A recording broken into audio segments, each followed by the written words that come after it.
What's up, everyone, and welcome to Project XTalk, an Xbox podcast, episode number 113, presented by Save the Game Media.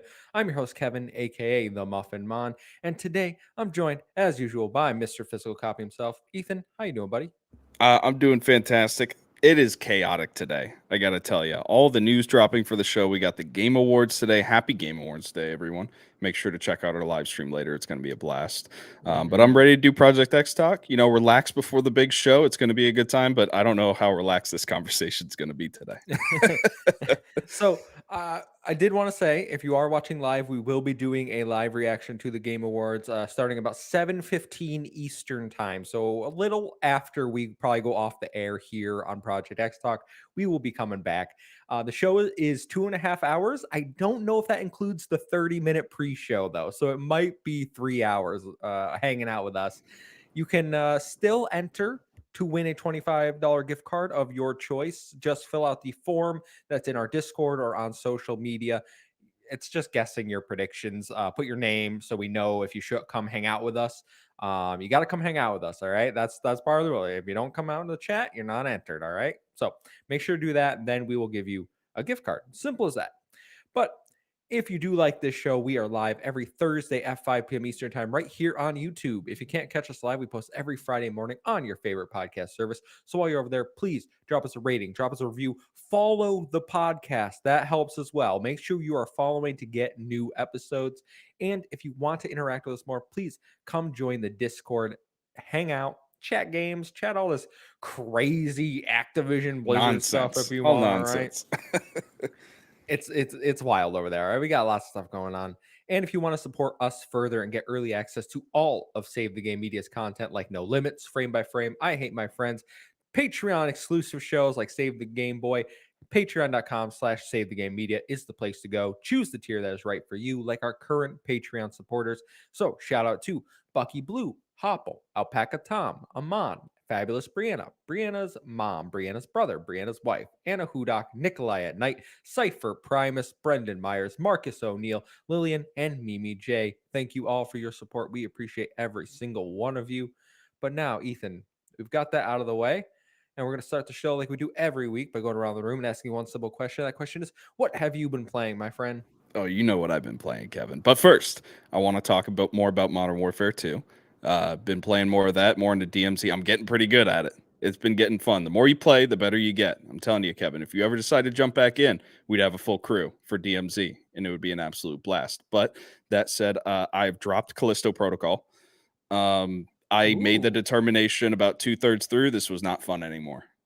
Because the difficulty curve really spiked near the end and the combat system was not flowing well for me. I did not enjoy the combat, even though it was relatively easy for me. During most of the gameplay, once you hit the end stage of the game or the third act or whatever you want to call it, the game introduces some new mechanics, which very cool on paper. And it was cool up until they sent about 4 waves of 5 of those enemies at you, and then the camera shoved up against your back. You can't see anything. You can't get any breathing room. It takes 5 years to reload your gun, all that stuff. So the combat just didn't click for me. I've heard conflicting reports. Some people love this combat. Some people absolutely hate it. I know Brianna also had some issues with the combat. She was able to get through the whole game. So kudos on her for toughing it out. For me, though, I decided, I was like, I wasted my time with this. And there was another game that I wanted to try and jump into, because I said I was going to. Oh, he's dead. Oh no, Ethan, he's dead. So Callisto Protocol. I don't know. He's moving, folks. His internet knows he's moving. He keeps dying. So what I will say is I have heard mixed things about the Callisto Protocol. It seems very much hit or miss for a lot of people.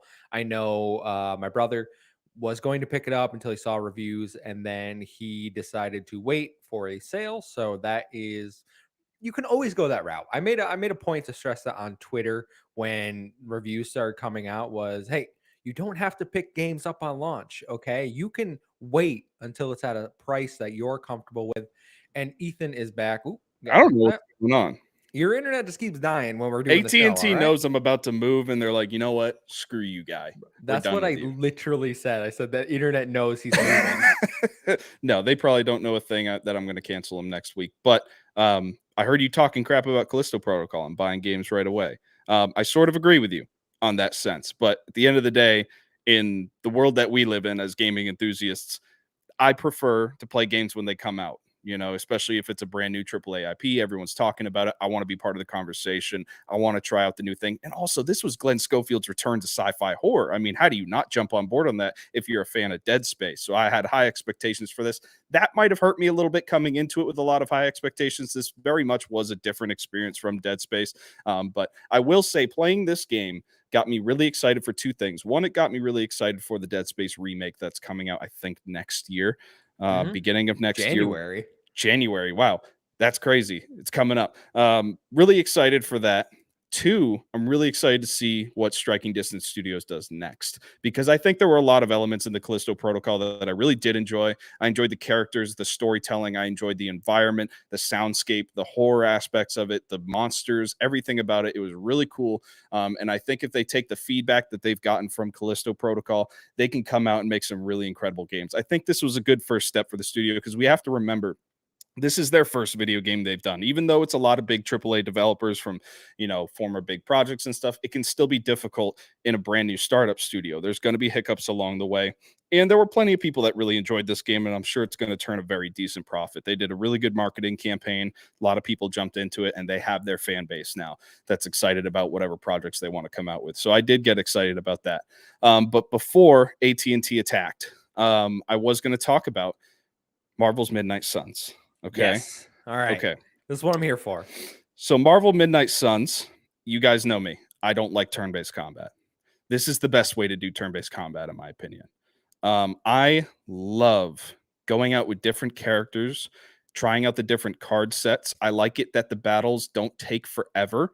I like it that it's maybe 5 to 10 minutes. Based off of if you're doing like a story mission or a side mission. Obviously that can vary. Story missions take a little bit longer, but the story is cool because you have these Marvel characters that are working together that you never would have thought in a million years. You have Doctor Strange going out with Wolverine and Nico, and fighting Hydra. I mean, it's absolutely awesome. I love it. I have a couple favorite characters in mind. We'll get to that, and I'm sure you got some characters you want to shout out. But so far, I think I put I'm probably overestimating here, probably about 10 hours into the game so far. I haven't had too much time to play it because obviously all the packing, all the stuff moving around, and I probably won't be playing it for the next week or so. But with that said, it's definitely got me. It's got its hooks in me. I can't stop thinking about it. Anytime I'm not playing Fortnite or Modern Warfare 2 with some of my buddies, I'm on Midnight Suns, progressing. My favorite part about this game, which this might surprise you, is the relationship building with the group. That does surprise me. Yes. It's the giving gifts. It's the hanging out with them. It's the friendship level. It's upgrading their abilities. It's sparring with them. It's all these little things you can do around the Abbey, which the Abbey is like the central hub for the entire game where you get to interact with your team members. And that's obviously where you go out and do your missions from. And you can explore it, find collectibles, do a bunch of different stuff in the Abbey. But most of my time there is spent working with different clubs, which I love the little clubs thing they got. You got shop class. You got the other club with Nico and Emo kids. That's right. Doctor Strange. That's really cool. So the social aspect of this game really has its hooks in me. The little social media, the Superlink app that they got, where it's basically like a simulated social media for all these superheroes. Freaking awesome. I mean, I'm just completely loving it. I got my room fully upgraded already. One little problem I have, though, is the picture frames. And because they don't load in the comic book things. It's just black on my console. So that's like a glitch or something that hopefully they'll patch out. But overall, absolutely loving this game. I spend most of my time going out and doing side missions just so I can get back to the Abbey to increase friendship levels and do more through Superlink and stuff like that. It's so much fun. Loving this game. That's we got a few comments in the chat from Ghostly March, who's also playing. It says my team is literally always Hunter, Spider-Man, and Magic. Who I gotta say, Ethan, I'm really surprised that you like this game. This does not seem like Ethan game. Kyle and I were talking. We're like, what is going on? Like, this is not an Ethan game. This is a Kevin game where you have the turn-based combat. Yes. You have the card system. All right, the card system I really thought was going to put you off. I love deck builders. Like I love going in being like, all right, what cards can I swap out for my heroes? Because the heroes do fulfill certain roles, right? Like you have Right. tanky heroes, you have Hmm. DPS heroes, you have heroes that are meant to just build up like quick attacks, so then you can preserve your card and movement and all these other Yep. mechanics. It's just so well designed, and this comes from Firaxis, and we shouldn't really be surprised because XCOM, if you played XCOM, is fantastic. That combat is amazing. I have beaten Midnight Suns. All right. I rolled credits at 37 hours. Wild. Yeah, I went hard on this game. I Yeah, was you did. obsessed with Midnight Suns. I maxed out, I think, 4 or 5 relationships before the end of the game. I got their ultimate like armor and weapons and whatever. Um, there's a bunch of secrets around the Abbey that you can discover, and I think that was really interesting. I would have liked if there were like achievements based to a lot of those stuff, because some of it was very much like, okay, Right. I'm doing this, but I'm not really getting anything besides like an epic chest or a legendary chest. And it's like, all right, at a certain point, it's just earning pallets for my characters, right? But this takes like a lot of what I loved about something like Fire Emblem Three Houses, a game I told you to play 9,000 times now. If you love the relationship stuff, that is what the majority of Fire Emblem Three Houses is: just exploring the school, going to classes, going on dates with your Mm, character. Like that is what that game is. And then you do get the tactical strategy combat, which doesn't have yep. cards, but it is still really good. So I'm saying if you see it on sale, I think if you like it, you can grab it. Look, I think the basis of why I love this game so much is, like you said, it is so well made. I mean, it's not that I don't have to do a lot of thinking to play this game. It's that it's so clear to me, the designs and the structure of this game, and how different characters' abilities sort of interact with each other and how the game flows, managing your hero points, to play certain cards, Mhm. doing heals, putting players in different positions to utilize the environment in the arena you're in. There's so many little aspects that I picked up on so quickly. And I think that is because the game is designed so well. So I think for me, as somebody who's not a fan really much of these tactical RPGs, these turn-based combat, card-based combat, whatever you want to call it, I think for me, it was a very easy onboarding process. And combined with the fact that I do love a lot of these characters, I am enjoying the social aspect of the game outside of combat. And I enjoy Mhm. the overall story. I'm really excited to explore it more. I'm enjoying fighting this evil version of Venom. That's really cool. I'm excited to finally figure out how to unlock the black and gold armor sets that we've seen in the previews. I really want to start finding those and wearing those. That's going to be really cool once I You discover that. So, you have to, so I know how to get those. You have to yep. get your friendship level max, and So it then is you, a max friendship yes, level. max out their friendship level. I think it's 5. And then at the forge, you have to build an upgrade that allows you Mm, to do hero challenges. okay. And then you're probably gonna have to Google how to solve those hero challenges, because it is the most complex. Like you have to play this card in this order in order to complete this Oh, mission, or you're wow. not going to Okay. do it. That's pretty cool, Yeah, actually. it is a really awesome system. Really awesome system. I will say some of them aren't worth it. Like when I see them, I'm like, this is not nearly as cool as I wanted it I to be. really, honestly, I really just want Wolverine and Iron Man. Those are the two I got black and Iron gold armor Man. sets, and Blade, maybe. I love, so my favorite characters playing this game were Iron Man, Captain Marvel, and Blade. I absolutely loved the way they played. Captain Marvel is a great I character. loved Loving it. Wolverine. Super fun. Magic, as Ghostly March in the chat says, broken, broken. Her abilities are nonsense. I'm like, who balanced this character? Meanwhile, I have characters like Nico, and I'm like, you're useless. You are objectively useless to me. I don't understand. I don't like the way you play. Same with Ghost Rider. Ghost Rider is a very high risk, high reward. Like he Yeah. damages himself to do mass damage to other people. He has that one move where he brings up his car and Hmm. it discards your entire hand when you Yep. use it. Yep. And it does like 50 something damage, at least on the build I have. I think I've upgraded the card once. It's really good for a Hail Mary pass, Yeah. but it's like overall, it's just kind of a waste of space in your hands. So I get that. But I'm going to let you in a little secret on how I choose the people to come out with me. This is how I do things in every video game that lets you choose your group of people. So whether it be like Mass Effect, Star Wars Knights of the Old Republic, different people go out with you, different dialogue options happen, blah, blah, blah. I use a random number generator to choose who Oh I'm my going to take with me. god. And I think it's a cool way of doing it because I get to explore how different characters interact and how these powers sort of, work together. There are definitely some combinations that don't work. Like I brought out, I think, Ghost Rider with Nico with the Hunter.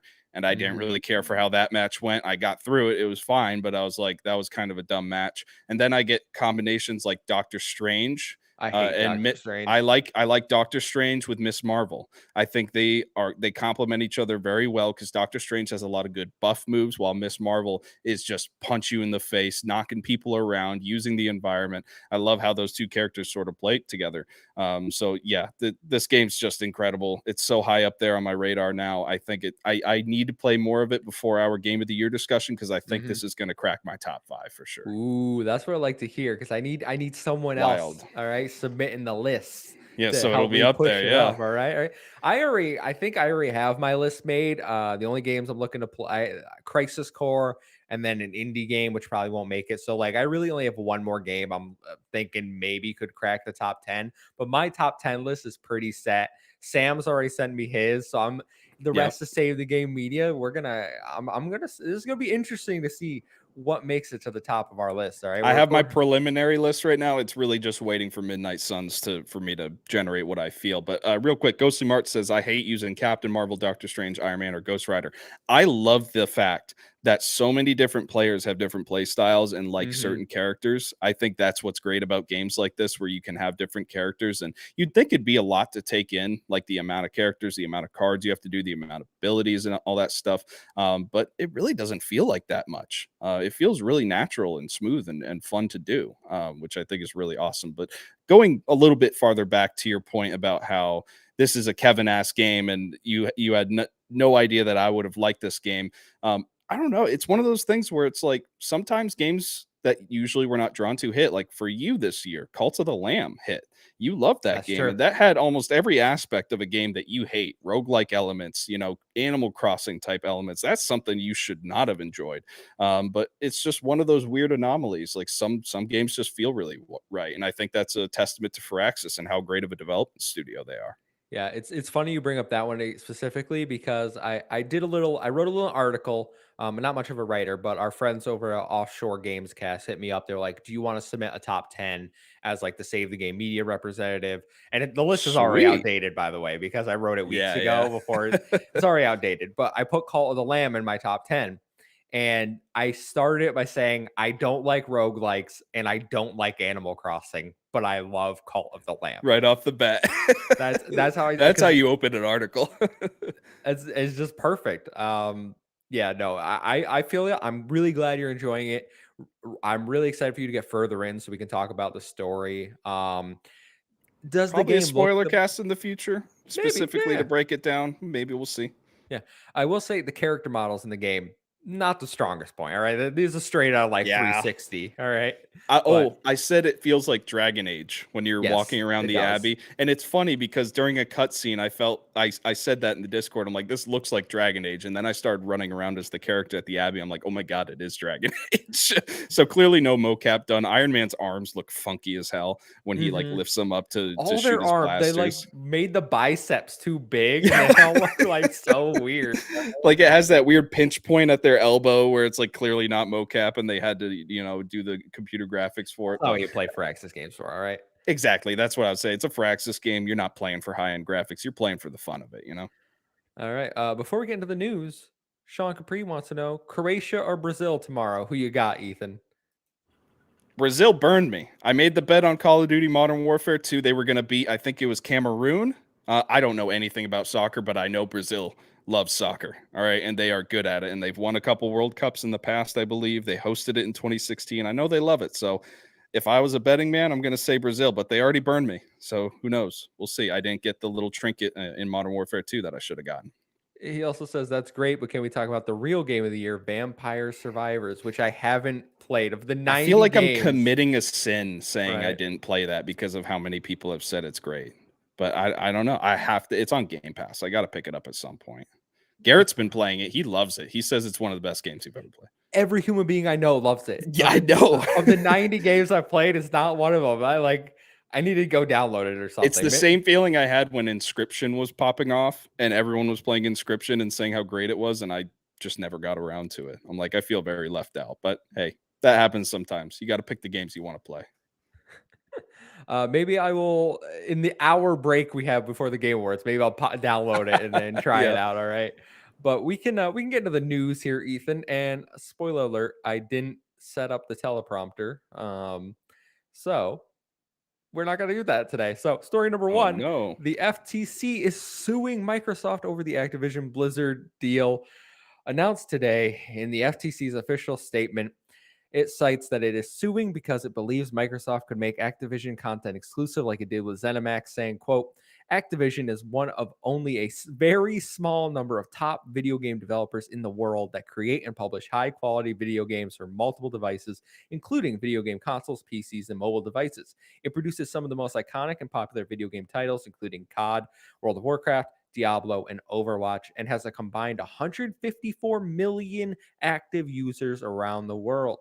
Activision currently has a strategy of offering its game on many devices regardless of producer, but that could change if the deal is allowed to proceed. With control over Activision's blockbuster franchises, Microsoft would have both the means and motive to harm competition by manipulating Activision's pricing, degrading Activision's game quality or player experience on rival consoles and game services, changing the terms and timing to access of Activision content, or withholding content from competitors entirely, resulting in harm to consumers.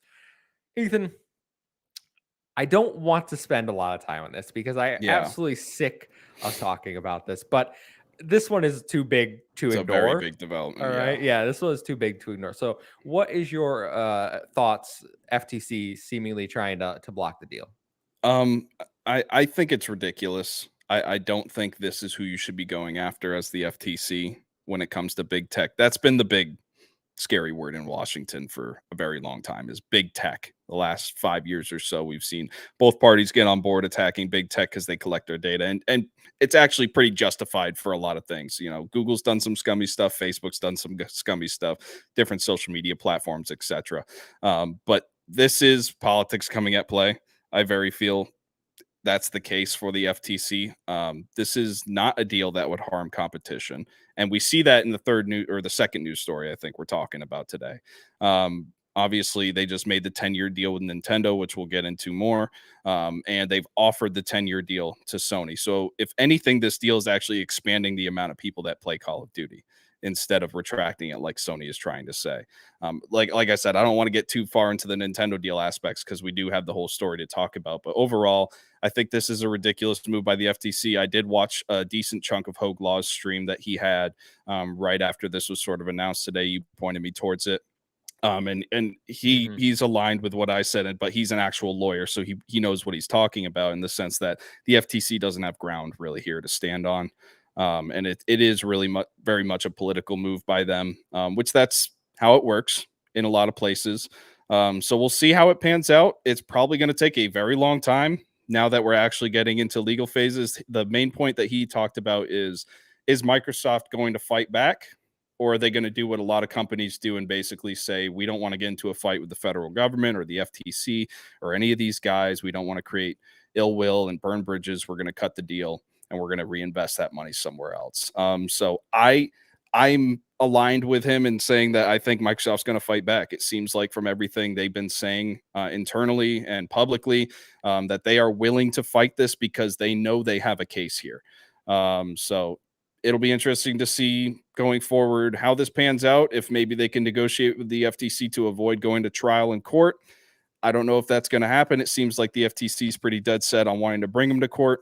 And we'll see how the rest of the gaming giants react to this. By the way, Activision Blizzard's not one of a small number of Yeah. big publishers. There's a lot of publishers out there, a lot of very big publishers: EA, Ubisoft, Square Enix. I mean, the list goes on. Capcom, Bandai Capcom, Namco, Bandai Namco. I mean, there's a lot of publishers in this space, right? I and mean, and we have more growing every single day with things exactly. like Devolver Digital and Annapurna. Uh, Thunderful, they're growing publishers coming up. Yes, they focus on Embracer. indie, but do you think EA immediately started banging out all these triple? Like, no, this No, is how companies build up from the right. ground. So It's funny you bring up you don't know if they're going to compete or go to court. So Brad Smith, who is president of Microsoft, said, "quote We have been committed since day one to addressing competition concerns, including offering earlier this week proposed concessions to the FTC.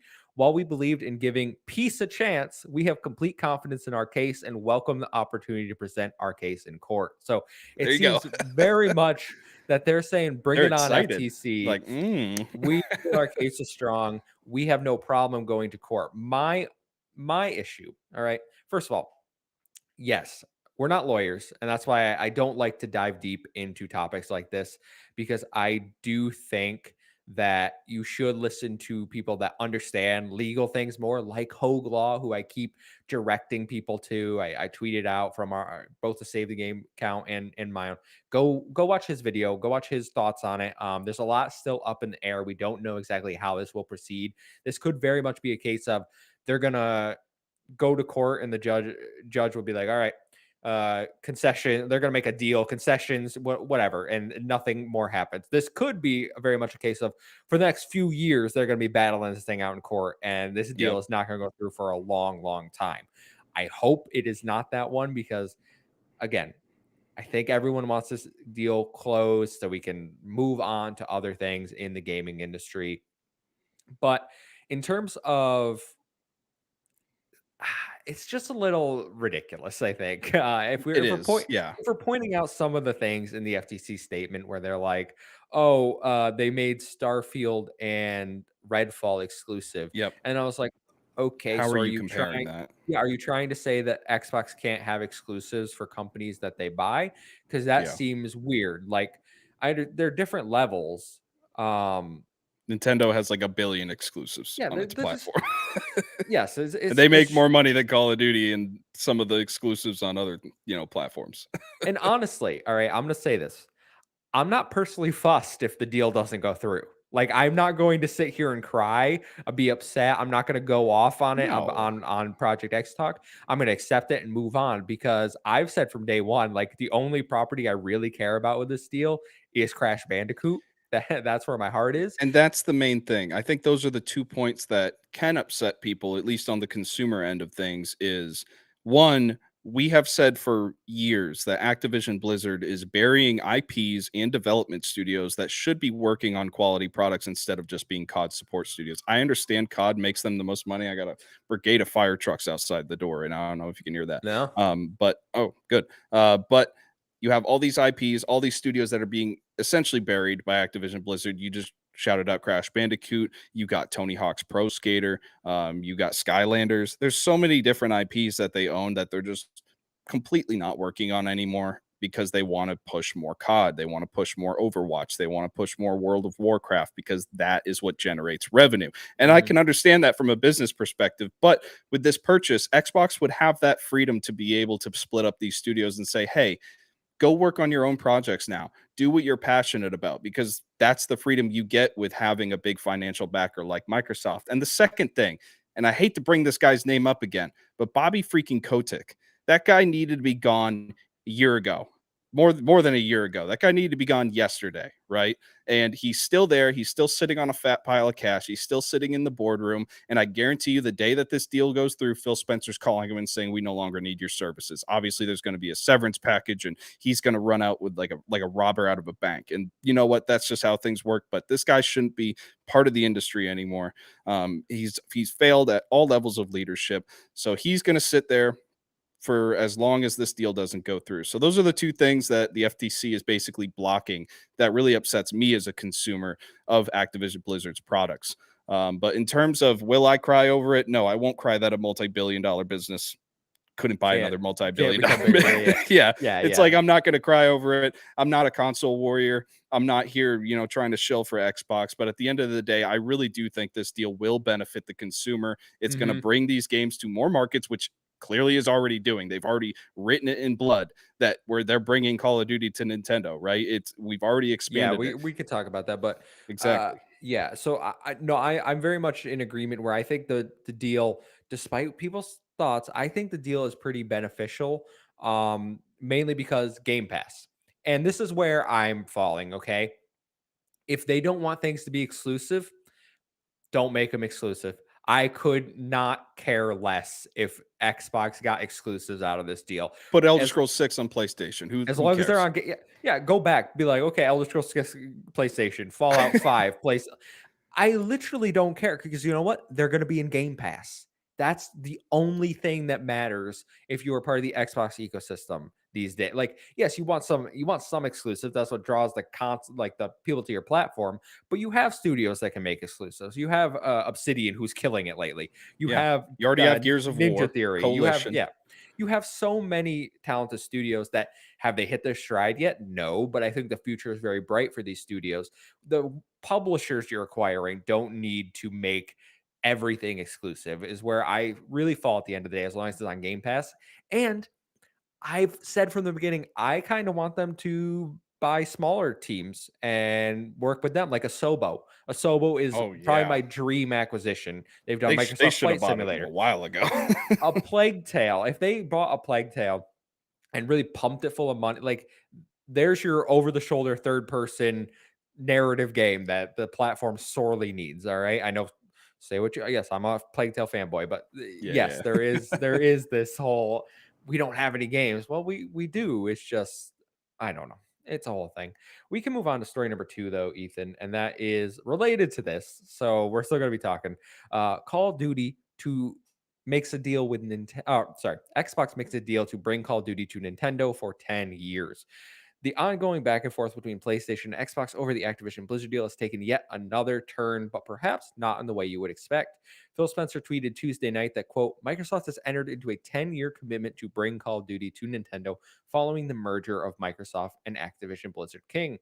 Microsoft is committed to helping bring more games to more people, however they choose to play. I'm also pleased to confirm that Microsoft has committed to continue to offer Call of Duty on Steam simultaneously to Xbox after we've closed the merger.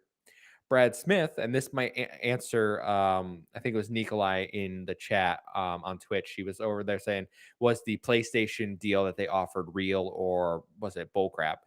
Brad Smith said, our acquisition will bring Call of Duty to more gamers and more platforms than ever before. That's good for competition and good for consumers. Thank you, Nintendo.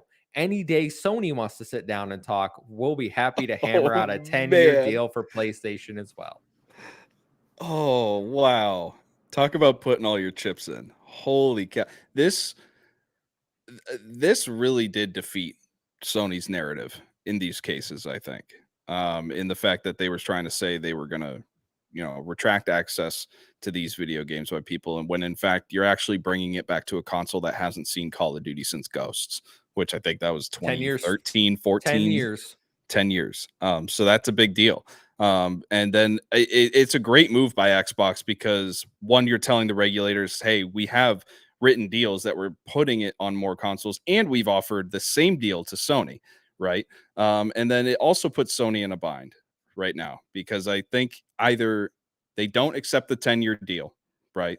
And then all they're doing is hurting their own consumers and they're looking petty in the process, and they're losing revenue because Sony's still going to make money off of the Call of Duty IP, regardless of whether or not this deal goes through or not. And then two, if they do accept it, then they really have no case for these regulators because the regulators are just going to look at them and say, you have these IPs for 10 years. It's a very generous contract, right? A 10-year deal. That's a long time. That's a lot of video games, especially when it comes to Call of Duty. That's probably anywhere between 6 to 8 video games that you're going to put on, and it's clearly going to go into the next generation of your console and throughout the entire generation of the current gen. So very generous deal. The second part I want to talk about, unless you want to jump in and talk about uh, the sort of Activision Blizzard deal stuff that happened in this, the technical aspects of putting Call of Duty on Nintendo, which I'm really interested in on how they're going to try and put this game on Switch. So I kind of compared it to another Activision Blizzard IP, Overwatch 2. Now, Overwatch 2 doesn't require as much processing power to run their game as Modern Warfare 2. I think it's 6 gigabytes of dedicated RAM is the minimum for Overwatch, 8 gigabytes of dedicated RAM for Call of Duty Modern Warfare 2. Both require Intel Core i3s at a minimum. So it's very sort of similar, but Overwatch requires less than Modern Warfare 2. And Overwatch 2 is on the Nintendo Switch. What did they do with Overwatch 2, though? Because the Switch technically doesn't meet those minimum specs for Overwatch 2. They had to cap it at 30 frames per second. Hmm. Okay. And from what I heard from the community in Overwatch and from what I've read during my research run up for the show, Not is great. that it hardly hits 30 frames per second, especially when you're in the middle of combat. If you guys have ever played Overwatch, it's an extremely fast-paced arena shooter. There's a lot going on the screen. It can make that Switch chug really bad. I've seen frame dips down 10 frames per second in the middle of an online match. That's pretty unacceptable. So how are you going to put Call of Duty on the Switch? Either you go full cloud, which that's not the best way to play a first-person shooter, or the other part of this news story that wasn't mentioned in this article is that all current Call of Duties that are being developed right now would not be developed for Switch until the deal went through. So essentially, this is like a time bomb. So once the deal goes through, then they're going to make the brand new Call of Duty IPs Hmm. come to the Nintendo Switch and start porting over some of the older stuff to the Switch or whatever the next console might be. So that's what I'm And saying is and you might. Arkwing brings that up in the chat. He says, "Notice they didn't say Switch; they just said Nintendo." Exactly. That's what I'm saying is that maybe the next Call of Duty doesn't come out on Switch. Maybe the one after that doesn't come out on Switch. And I'm sure by that third game, we're in the process of either whatever Nintendo's next move, it's either coming out or we know details about it. Is Nintendo going to make a Switch Pro that has more processing power? Or is Nintendo going to try and get back into the traditional home console market? You never know. With Nintendo, what they might want to do. They're big on innovating their consoles and doing different things. So they could try and go back to the old days of N64 and GameCube and make a dedicated TV console. So it'd be really interesting to see either way. That next console needs to be able to run Call of Duty natively if Mhm. they want that deal, because that's a lot of cash that they could be leaving on the table. Because I doubt many Nintendo gamers are, barking up the tree trying to play Call of Duty. They're there at Nintendo. Their main platform is Nintendo because they want their first party titles and they want JRPGs. It's not necessarily because they want Call of Duty.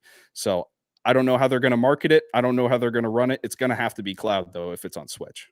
Switch, I think, is nearing the end of its life cycle. I think they very purposely said Nintendo because Switch seems very unlikely. Now, it'll all depend on when the deal actually closes, when we start seeing Call of Duty brought to the Nintendo platform, because if it closes relatively soon, then maybe they offer a cloud version or they offer a much worse running version of whatever game they're going to put a Go old school Switch like the version. Yeah, DS yeah. stuff. Yeah, Yeah. yeah, like when they made the Wii versions, they were nowhere near the actual versions that other people were playing, but they were offering something to that platform. So maybe you do see something like that, but I'm very much in the mind frame of the Switch is on the way out.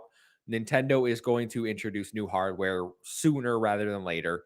I I can see us having a new Switch or Nintendo platform at the end of next year, early 2024 is where my mind frame currently is. But like you said, I don't think this is the platform people go to for Call of Duty for those competitive shooters. I think it's just another market that they want to expand into. And this was clearly done to try to appease the FTC. As we said before, like Brad Smith was just saying, we just announced this deal. We're trying to make concessions. They're open to putting games on platforms. And I think it's funny. I think Ghostly March in the chat brought up, please bring up Valve's awesome statement they put out. This is this is funny. I don't know if Let you me saw hear this. this. No, I didn't see this. So I don't have it in front of me, but Gabe Newell, who's the head of Valve and Steam, right?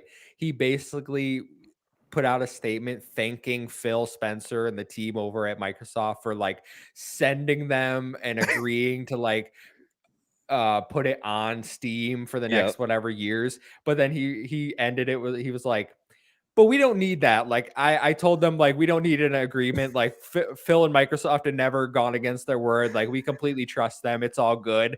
Basically, just being like, anyone that's asking for this is ridiculous. Like we trust them fully.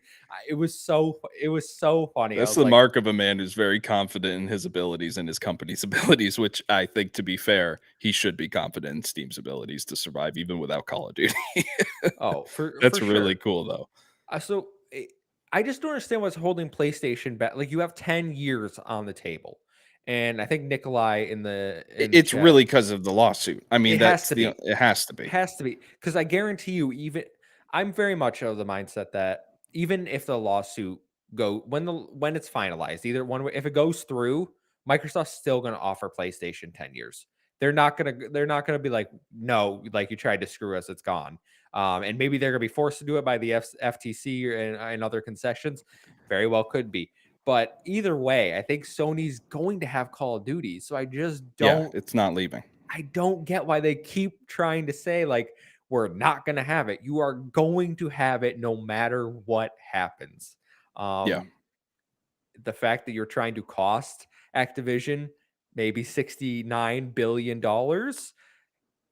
If the deal doesn't go through, maybe Activision's like, you just screwed us pretty hard there by throwing a fit. I don't know. That's that's a Maybe lot of we revenue they'd be leaving on. No, And I if don't we, they wouldn't take it off. They wouldn't take it I off, but know, maybe yeah. marketing rights go to the other way to If there's Xbox. one thing we know about Activision, all they care about is money. Oh, for sure. Yeah, yeah. As if a lot of other businesses care about other things, but specifically Activision, all they care For about sure. is money. Yeah, it's great. I'm excited for Nintendo players who have not had any Call of Duty and maybe some other I don't know what other Activision titles are missing from. They have Overwatch, they get Yeah. Diablo, they got the Crash Bandicoot games, and they're all lesser versions. Like I know Crash 4 on World Switch of runs Warcraft. at 30. Oh no, I get World of You could Warcraft. run it on Switch, right? Maybe actually. I Candy don't know. Crush Extreme 2. Candy Crush would do phenomenal Oh, it'd go on crazy. Switch. It would go nuts. People put it on their TV. They'd be sitting there all night. It would be genuinely phenomenal on Switch, and future Nintendo platforms, whatever. Like it would be amazing, I Yeah. think. A So Tony Hawk Pro Skater would be perfect for the Nintendo Switch. That would be a game that I could see go to Switch. Spiro, that's a great game to port to Switch. Crash Bandicoot, that would be a great game to play on Switch. You know, a platformer, perfect for the Switch. There's so much stuff they could do with them. Nick says Sony is worried about the install base of Game Pass going away from PS Plus. I think it's a fair concern because clearly I think the Game Pass deal will bring people to the platform. Maybe one of the concessions that they have to is if it goes into Game Pass, it also has to go into PS Plus. And I Could don't be. know if Microsoft will agree to that. That's Uh, losing a lot of money. You're It would be. basically offering your game for free on. See, that's why I don't think that that would be a concession because PlayStation wants the revenue that they get from the sales. If they put it in Yeah. PlayStation Plus, it doesn't help their platform. Exactly. Yeah, they get their money through the microtransactions, obviously, but they get a lot of their money from the $70 purchase of Call of Duty, which there are a lot of people out there, millions of people that consistently every year pay that $70, regardless of what time period the product is set in, regardless of what weapons you have, regardless of how good or bad Call of Duty is. If it has Call of Duty on it, there are people out there that are going to spend a lot of money on it. We'll see what happens. I mean, this is the start of a very long. It's crazy to say it's the start of something because This just extended it we've been doing a this for a lot. year, but Yeah. yeah, we're going to not we're only going to try to report the big news, all right? Because it is very much of we have fatigue regarding this whole thing, but these are items that can't be ignored when you're reporting on the Xbox ecosystem. So I hope everyone understands that when they're Yeah. listening. This is very big stuff. So just Yep. like our third story, Ethan, Xbox has confirmed they're raising the price of their games. So this comes from Rebecca Valentine at IGN. She says Xbox is preparing to join other major game publishers in raising the prices of its major new first-party titles from $60 to $70. That's USD, by the way. Beginning in 2023, games built for Xbox Series X and S, such as Forza Motorsport, Redfall, and Starfield, will cost $69.99. An Xbox spokesperson said, quote, this price reflects the content scale and technical complexity of these titles. As with all games developed by our teams at Xbox, they will also be available with Game Pass the same day they launch. They further clarified that a statement just came out was saying that they've held the price of their consoles. They've held the price of their subscription service. They've held the price of their games longer than other publishers and platform holders Yep. for 2 years now. Something had to give. Yep. And I don't know about you, but I'm very happy that the price of games is what's going up. I think it would have been a mistake, especially right now, to say the Oh, price of our yeah. consoles going up, the price of Game Pass is going up. I do think Game Pass will go up at some point in the future Not Mhm. anytime soon. I don't think next year. I would struggle to even say 2024. It will Really? go up eventually. I think games were the ideal candidate to go up to $70 because it is what everyone else is doing. It's not a I saw some people being like, "Oh, this is a bad PR move." It is and it isn't, all right? Nobody wants to pay more money. I don't want to pay more money. But I've kind of accepted that this was going to happen forever ago, especially because I pay $70 for PlayStation games. I pay $70 for 2K games and EA games and all these other platform and publishers. So I've long accepted that Microsoft will do this. Yes, it sucks, but there's nothing we can really do. Again, if you don't want to pay it, wait for a sale. Or Or which is their main point here, crazy thing. subscribe to Game Pass. Yeah. Am I right? When we started first hearing the rumblings of this months ago, I think it was where I know we had the story like a week ago or a couple weeks ago where Phil came out and said we are going to increase price on something, but months ago there were rumblings about this happening, and I remember saying to somebody, "Are their first party games not $70?" I don't even know because I haven't bought a Microsoft or an Xbox first party game outright in years because they all go to Game Pass. There hasn't been a reason for me to buy them. So, I mean, yeah, Game Pass is really the option here that you should take. There's no reason to pay full price for their first party games when you could pay $15 for just 1 month, play through the game, then cancel your subscription if that's what you want to do, or keep it, whatever you want to do. But it doesn't really make sense to buy their games with such a good deal on the table with Game Pass. But yeah, like you said, this was bound to happen eventually.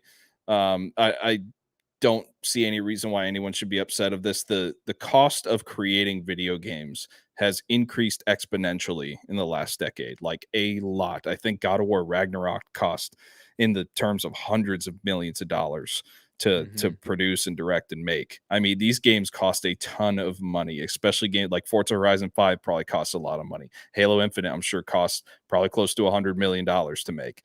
These games are getting more expensive, and the prices of video games have remained relatively stable throughout the years. So we should be appreciative of that. And $70, yeah, it's a lot of money for one game. That's the hobby we have, though. That those are the prices we have to pay. It's really a luxury hobby if you think of it with the Well, barrier for entry.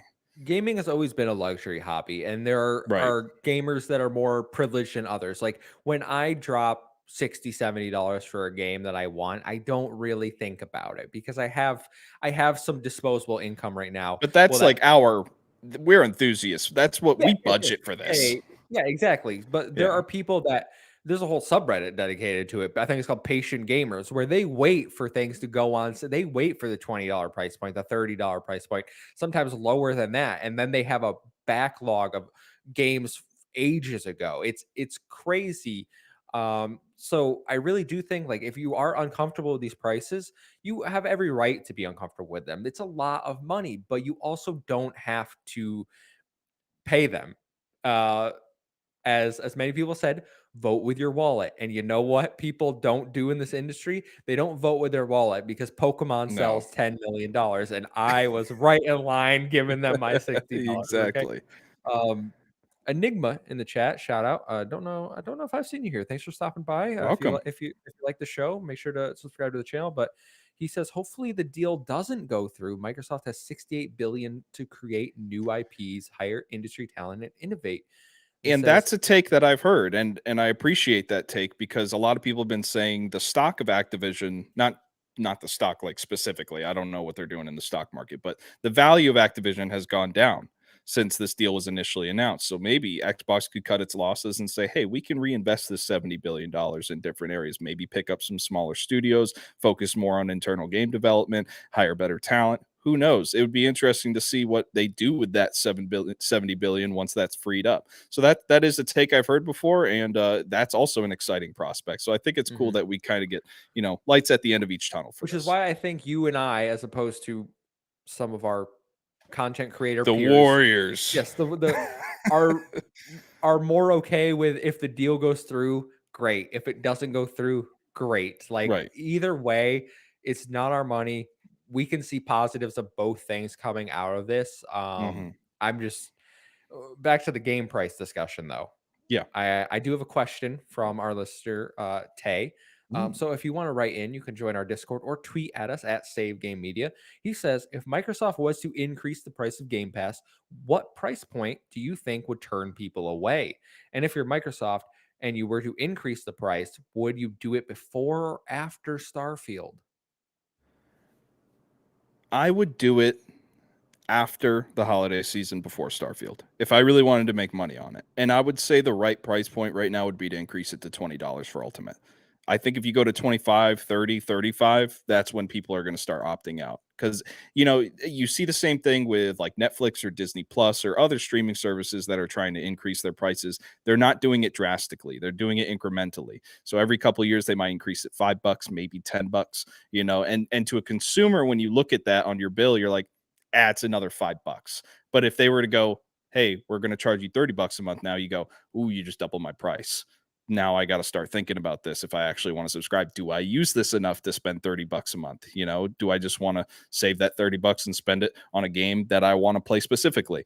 So I think $20 is the right answer there. I think Mhm. that's the sweet spot that you want to hit to generate more revenue and to keep people in your ecosystem. But I would, as in a business, obviously as a consumer, I'd say don't raise the price ever, Yeah, right? But lower it, in fact. yeah, make it $5 a month. But no, in a business perspective, I think the best way is to do the price increase maybe a month or two before Starfield's release to get all those people into the ecosystem because subscription it's gonna spike before Starfield because everybody's gonna want to get in on that. I don't think they raise it anytime soon. I would say if if they were to increase, it'll be after Starfield, and I'm very much in agreement with Ethan. I think $20 is probably the where they start maxing out, and you would see subscribers start to unsubscribe or only subscribe at certain times for certain games instead of a constant. Well, I'm going to keep the year-round subscription because it does offer you Xbox Live. You get a lot of benefits. You can share it. They're launching a family plan that apparently is going to be $25 a month, I Yep, think, which 25. allows you to have multiple people in your Game Pass ecosystem, which I think for $25 is an absolute steal. So when they do finally like raise the price, if you're in the family plan, they're going to raise that too. Obviously, you get a better deal. It's a whole marketing strategy. There is an optic to it where at a certain price point, people are going to say, nah, this ain't for me. And I did that with Netflix. Like once it got to $18 a month, I was like, I don't watch Netflix except on the weekends with my girlfriend. I'm canceling. Like I'm not using Yeah. this service. It's not worth the money to me. Disney Plus, I'm very much of I will subscribe 1 or 2 months a year, binge all of the Marvel content that I want that I've missed throughout the year, and then I will cancel instead of keeping it. Game Pass isn't something that I do that with. Even PS Plus, I have a constant subscription to because I get more value out of these services. I'm constantly Right. using them, but I do think if you hit a certain price point, like $30, that is where I'm like, we Yeah. need to start looking at these things. Those are great points because it really is up to the individual using the service. How much do you use this service? Is it worth your money, right? And I think everybody needs to track those things. For me, I would say if you increase the price to $30 a month, I would keep my subscription because I use Game Pass enough to where that's a value for me still, right? I'm playing probably 10 different games a month through the Game Pass service, right? I'm trying all these different games. Sometimes I get this little indie game that I've never heard of. That's a good value to me that I get to discover a lot of different video games. For somebody who maybe not be as hardcore of a gamer, not playing all the time, they're not using Game Pass all the time, $15 might be the sweet spot for them now, but when they increase it to $20, they might be like, you know what? I'm out. I don't use this enough. I probably play one game a month. Shout out to Harry Ballsack Yeah. in the chat. It's spelled Balzac, but I think I Balzac. get. He says he was responding that they've had the financial potential for that for years. It should be clear at this point, money doesn't guarantee quality. I actually appreciate PC Game Pass purely for indies like Loot River or games like Pentiment, and Yep. I agree. I fully view Xbox Game Pass as a future first party and indie machine. I said that I think I said Yep. this exact last week. That is an ideal future for me. I love the indie games that come to Game Pass. They're one of the driving factors for me playing a ton of games. They're usually shorter games. They're really good. Yep. Tinykin, amazing game Tinykin. that Yeah, I you would also never. love. There's so But many games that come to the service that I would have never have heard about. I played more indie games since I got Game Pass than I ever have in my entire life, just same. because I'm exposed to them. And I It, go, "Oh, what's this?" And I try it. I'm like, "Oh, this is awesome! Rock on!" And I play the hell out of the game. Kraken Academy is going to be on my top 10 list this year because that was an indie game that I fell in love with. I 100%ed it. Never would have heard about it in my entire life if I didn't have Game Pass. So that and is, yeah, this proves ours because you and I are using the service. We're exploring new games, new genres, new things that we wouldn't have tried. There are people out there that strictly are like, if it's not a triple A game, I'm not interested. And maybe if Game and Pass that's starts to fine. Yeah, go up, they're going to be the people that you see drop off the service. They're going to be the people that are like, I'm going to right, subscribe 1 month here, 1 month there. They're not going to be the people that are continually like, well, this month has a bunch of double A, single A indie games. So this really right. these aren't things I'm interested in. But But I Ethan, I did do some quick math if you're interested, okay? okay, I like it. So if it went up to $30 a month, Hmm. that's Yep, $360 a year, which is that twice sounds like a lot. twice what it is now.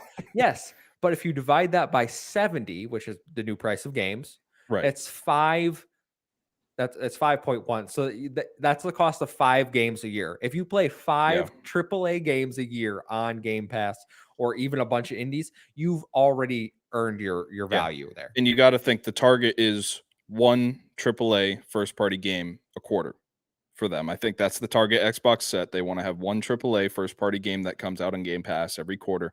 You could see more, or you just play one more AAA game, and right there you have your value on top of the 10 indie games or double A games that you might discover along the way. So really good value. Absolutely. That's all the news we have for this week, Ethan. We do have Yeah, one more viewer question left over from last absolutely. week. Let's do it. So it's from Tay or Taye again. Again, I can't remember how to pronounce your name. I'm so sorry, You got to but ask I gotta ask him. in the Discord. I Yeah. talk to him. I talk to him all the time. I don't know what I don't know Yeah, how I to know. ask him, but it says with all Microsoft IPs, especially after the Activision Blizzard deal goes through, would you like an Xbox Smash Bros. Game? And if so, who would you like to develop it? I would say yes, just because the novelty of it. I'm not a fighting game guy, so I think it would just be fun to throw it on Game Pass and have something like that. I think PlayStation had PlayStation All Stars. The consoles do it. I think it would be really fun. As for a developer, I don't know what developer in Xbox's ecosystem or in Activision's ecosystem works on fighting games because, like I said, I don't play them. So maybe Kevin, you might have some insight on that on what dev would be best. Um, they don't really have. This That's is what I was thinking. I can't think of any. I've made a video about how Xbox in the fighting game scene has really been lacking. They had Killer Instinct, but even that wasn't developed by an internal studio. They put that out, and Right.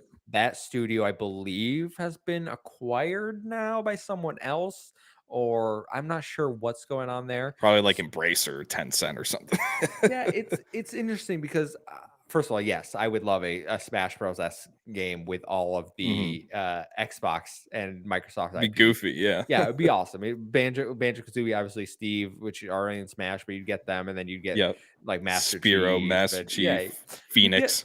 you get a lot of awesome things from that. And I just love platform fighters in general. I don't know who would develop it because I'm looking at like their current first party, and I don't see anyone. If I had to pick someone, I'd be like, oh, well, Rare could do it. But I'm thinking of the Rare of old who like made games like that and they don't, that's not Yeah, really their jam anymore. Like they're right. Sea of Thieves and Yeah, Everwild, whenever that's gonna come out one at some day. point, it would very much be a thing where they'd probably have to outsource it. And honestly, they could go right to Sakurai. All he's doing is making YouTube videos these days.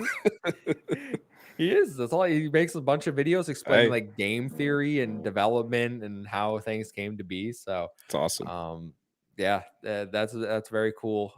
Great question. I would love that to happen. I would also love a kart racer, but these are things Oh, for yeah. the future. These are things for the future. We need Yeah. to This is we when need Microsoft is comfortable and the dust has settled, so it might take a while, you know? Yeah. But that is it for us this week, guys. I want to thank the chat. Been lively. Thanks everyone Oh, for yeah, you hanging guys are out. awesome, thank Yeah, you. it's been an awesome show. Remember to like, share, subscribe to the channel if you're new here. Ethan, where can people find you if they want to stay up to date, though? in our Discord. Come say hi. And you can find me at the Muffin Mon. It's a 1-7I and a 0-7A. Follow us at Save Game Media on Twitter. And we will be returning live in about an hour and 15 minutes from this Oh yeah, recording to live react to the Game got Awards. more team So members coming on. It's gonna be a if good yeah, time. we're gonna have more people here. So if you're in the chat and you want to come hang out with us for the Game Awards, please do come. It'll be a great time, and you can win a $25 gift card. We're Let's giving go away. Elden So Ring. Woo! until next time, we'll see you. Goodbye.